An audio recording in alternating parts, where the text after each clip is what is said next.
specifically for thank you. Not here on the reserve, we all say Aquí nos vamos al safari. Here we go. My name is Zach. I'll be your guide out here on the swim bar. Now before we get started, there's just a few reminders. Please remain seated with your hands on your feet legs inside the truck at all times. If you're holding on to any loose items, do your very best to hold on to them as tight as you can. If you drop anything, I can't guarantee you'll be able to get it back. Now, if you look up above you, you're going to see an animal spotting guide.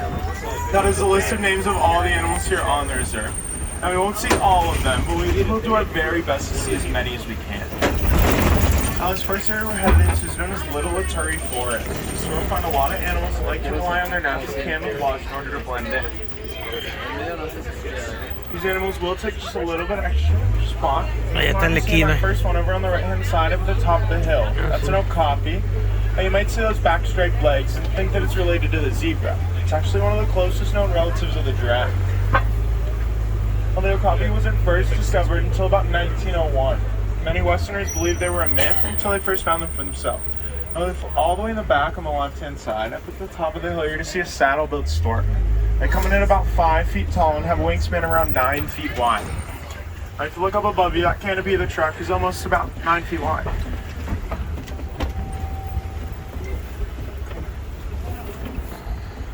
Now, coming up over here on the left-hand side up at the top of the hill, it looks like there's a black rhino. Well, they tend to be a little more solitary and will tend to stick to themselves. Their horns are made out of keratin. It's the same thing as our hair and fingernails and will grow continuously throughout the rhino's lifetime. Black rhino has a pointed upper lip that gives it the ability to grip onto the grass and other things that I might want to eat.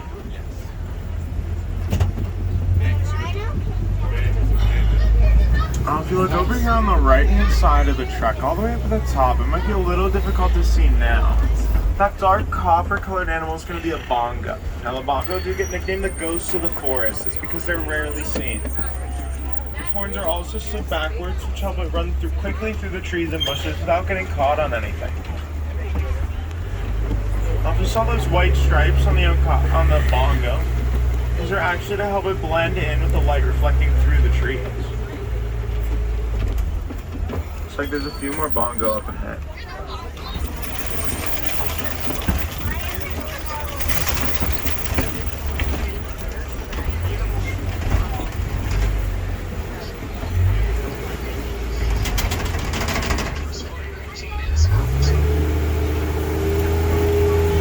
Next area we're headed into is known as the Salty River. So we'll find a lot of aquatic animals that like to rely on the rivers and waterways and then call home.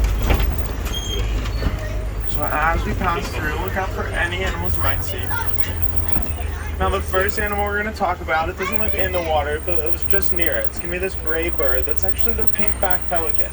Well, they do get their name from the vibrant pink color they'll get during mating season. They're also colonial nesters and will lay their eggs in groups of up to 500 in one area. Now as we pass by over here on the right-hand side, just in the water by the tree, there's a Nile hippo. The hippo está aquí cerquita. Most of their time underwater. Just stay all the way seated for me. I just need everybody fully seated. I need everybody fully seated for me. The Nile hippo do spend most of their day underwater. They'll occasionally come up for a breath of air. But the hippos do have the ability to sleep underwater. They'll do that by folding back their ears and closing their nostrils. And a group of hippos is known as a bloat. Over here, on the left-hand side, just stay fully seated for me. You have to stay fully seated. You have to sit all the way down. You have to sit all the way down. Dang, look at this guy over here. He's going under. Mira, mami, le están dando comida. Now the hippos don't usually swim, they'll rather just sink their bodies down to the bottom and then walk or run along the river. Give me that cucumber.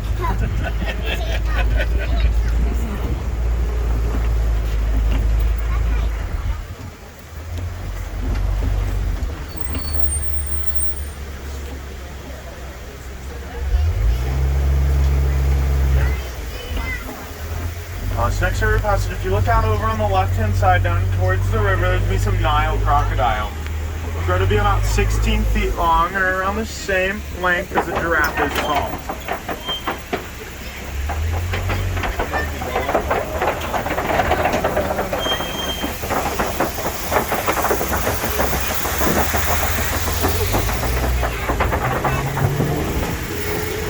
despite their fierce look, the crocodile's actually pretty great parents. What the mom does is she'll lay the eggs on her ground, and then she'll dig the eggs up and roll them around in her mouth in order to help them hatch.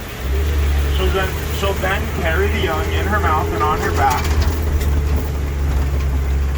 It's just because their little legs can't keep up with hers walking in between areas. Now we are about to head down into the savannah. Before we get down into the savannah, we're going to take a quick peek at this tree coming up on the right hand side. Now this tree right here is a baobab tree. Often sometimes we'll get the nickname the tree of life. That's because for about 9 months out of the year, it'll remain completely leafless in order to conserve water. Then the animals here on the reserve will use their horns and tusks to poke through the bark to get to the center of the tree where it keeps that water.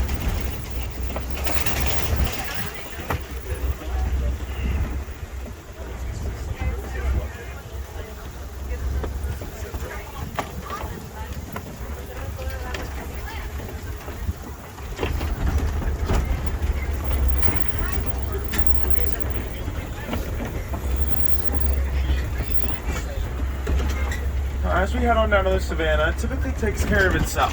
The giraffes will pick and prune up at the top of the trees. The elephants and rhinos will walk down the trees. El otro safari all allá the lo other lejos. animals will help in mowing the grass.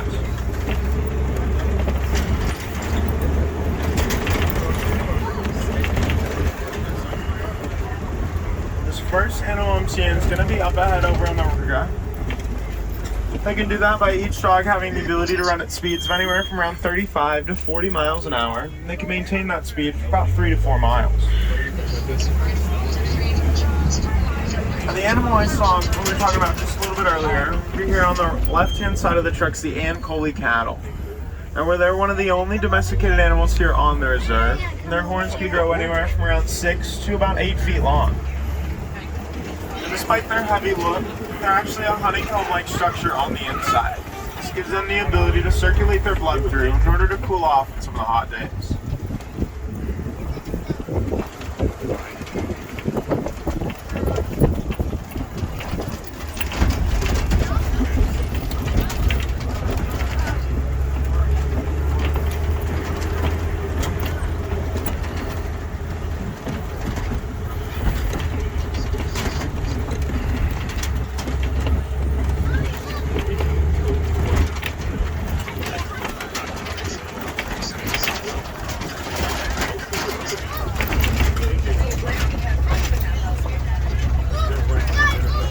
Here coming up on the right hand side of the truck, it looks like there are some wildebeest.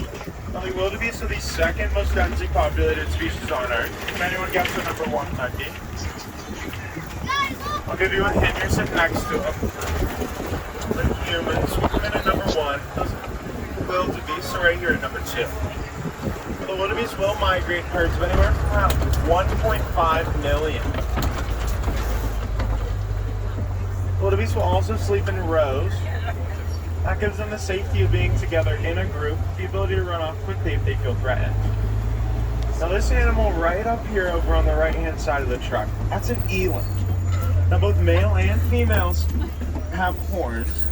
This here's a male.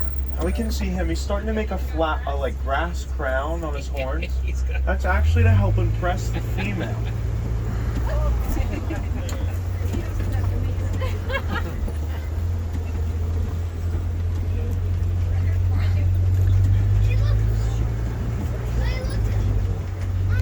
Look at the flap of skin underneath the eland's neck. It's known as a dewlap.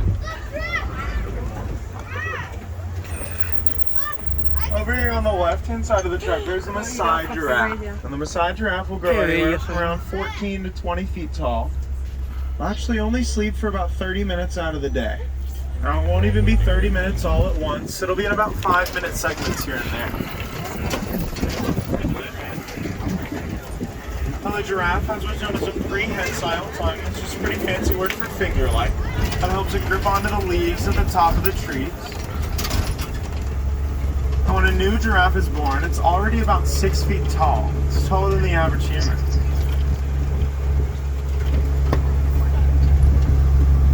This is another tree of life.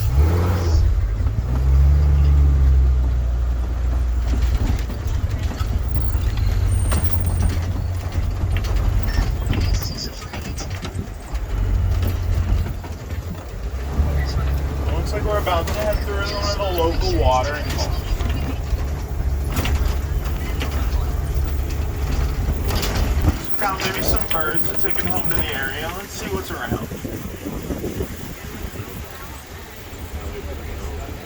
Looks like we're starting to see a group of greater flamingo. Now, a group of greater flamingo is known as a flamboyance. Despite their look, their leg structure is actually pretty similar to that of us humans. They just have a little bit longer joints, which gives them that backwards heel Mira, le walk. están dando comida también a los flamingos. Now let's just make sure we keep our voices down to a minimum. We don't want to disturb these animals. We are in their home. Now look at the bright pink color from the beta carotene found inside their food, such as the algae they eat.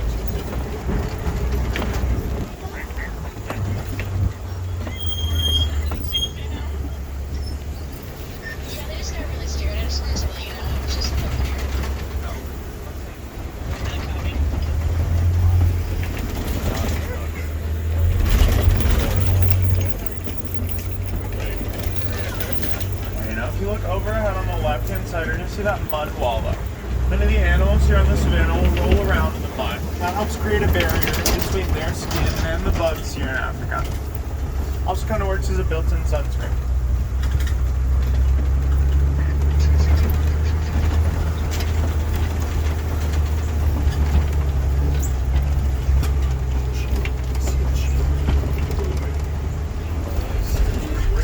If you look right over here on the left-hand side up at the top of the hill, you're going to see a cheetah.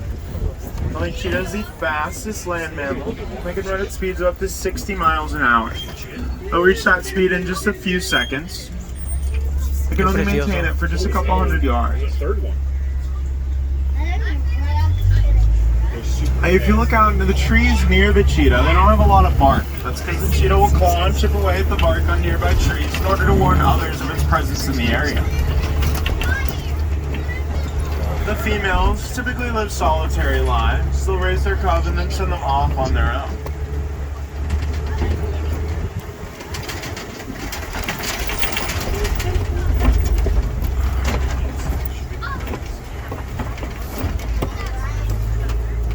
And if you look over here, we're passing by some Kobe rocks. And it looks like the lions call these Kobe rocks their home.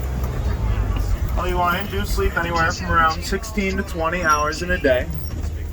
They'll choose to do most of their hunting at night. Qué lindo los lions. Looks like they just went underneath that.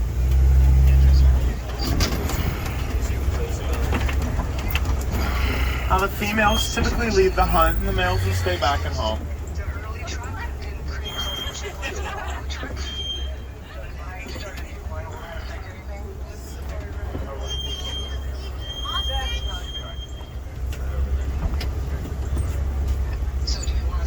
If you look over here on the right hand side of the truck, you're going to see some animals over on the right hand side, just by the tree. Those out there are the water bucks. Now they have that gray shaggy coat, and like the name suggests, they're almost always found near a permanent source of water. Hey, Sandy, I don't think it will let you start it separately. That's what I thought, so I don't know what it wants to do.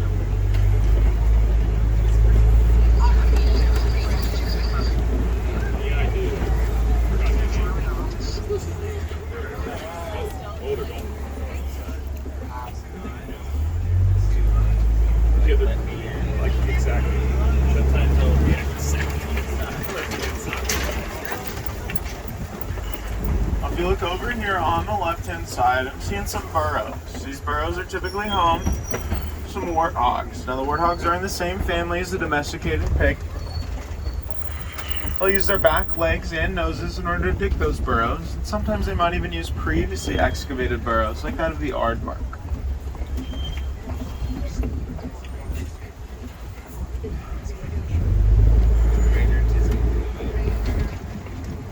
More views of the water buck we saw just before the lions.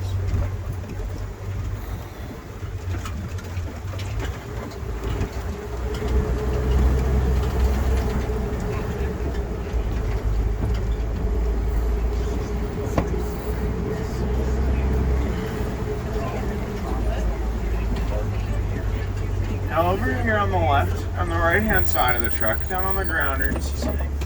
eggs. Those are ostrich eggs. They weigh about Mira, 3 ostrich pounds, and eggs. are around the equivalent Qué of grande, 1/4 precioso. chicken eggs. The ostrich is the fastest non-flighted bird. Can grow to be about 7 to 9 feet tall. We are headed into Magadi Glen. This is where one of the local wardens has his outpost.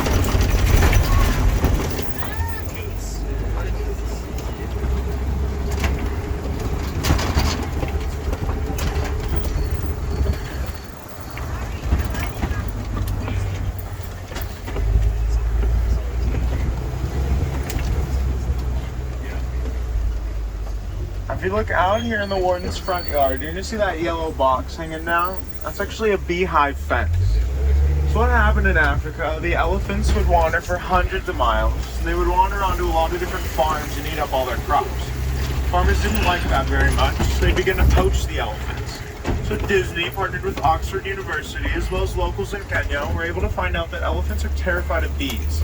Just something about the buzzing in their ears, they don't like it. And also alert herds miles away of the bees' presence in the area in order to warn them off. And what Disney did was we found out we could surround the farm with beehive fences, just like that one, in order to keep the elephants off. The farmers would regain their crops, and they also gained an additional resource of the honey that the bees produce. So this is one of the great examples how conservation can go a long way for these animals. Whether that's just simply reducing, reusing, or recycling. Converting your plastic water bottle to a reusable one. This will all help these animals for years to come. Now also out here at any of the merchandise locations, you have the ability to choose to donate to the Disney Conservation Fund. And that money will go to funding research and projects just like that one we just talked about. I am starting to hear some music from the local village, so that means it's almost time to drop you off. Out here at Kilimanjaro Safaris, we don't like to say goodbye. It's far too sad and far too final. Instead, we'll say Kwaherini, which means to go well.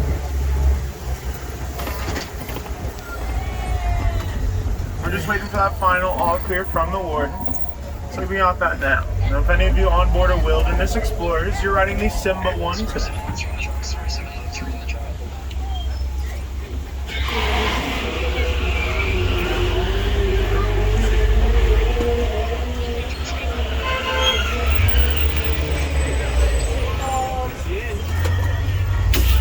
On the right hand side, watch your hands, arms, feet, and legs. The doors will be sliding open. Watch you step off the truck. Don't forget any loose items left behind. Asante Sana, thank you for joining me on this safari. Have a great rest of your day here.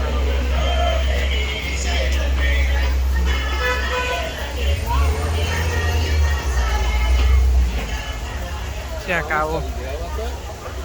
Estuvo nice. No como antes, pero sí estuvo nice. Antes había más animales. Yo creo que sí.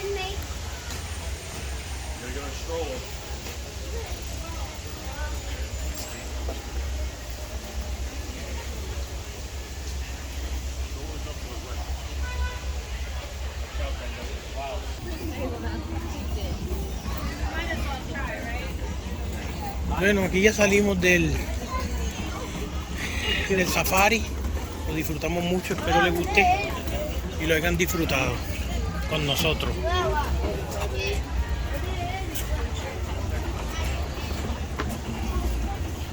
Ya pasando la salida.